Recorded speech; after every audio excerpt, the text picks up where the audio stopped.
গাইবান্ধায় মসজিদের জায়গা বিক্রির নামে ১১ লাখ টাকা আত্মসাতের অভিযোগে কৃষক দল নেতা ও যুবলীগ নেতার বিরুদ্ধে বিক্ষোভ কর্মসূচি পালন করেছে এলাকাবাসী। দুপুরে জেলার কলেজ রোড এলাকায় রাস্তা অবরোধ করে এই কর্মসূচি পালন করে তারা। অভিযোগ রয়েছে, বিএনপির প্রভাব দেখিয়ে জেলা কৃষক দলের সদস্য আল আমিন ও জেলা যুবলীগের সদস্য মমিন মসজিদের জায়গা বিক্রির নামে ১১ লাখ টাকা আত্মসাৎ করেছে। আল আমিন ওই মসজিদের সাবেক সভাপতি ও মমিন সাবেক সাধারণ সম্পাদক।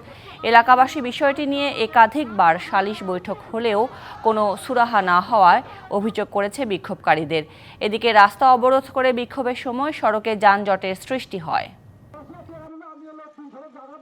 অনেকে জীবন নাশের হুমকি দেয়, এটা নিয়ে মসজিদ নিয়ে বাড়াবাড়ি করলে আপনাদের জীবন নাশের হুমকি আছে, কিন্তু টাকাও ফেরত নাই, রেজিস্ট্রিও নাই। ওই ইসলাম আটকে রাখছে। আমি এর আগে অভিযোগ করছি সম্পূর্ণ মিথ্যা, আমার কাছে আজ পর্যন্ত কখনো আসে নাই।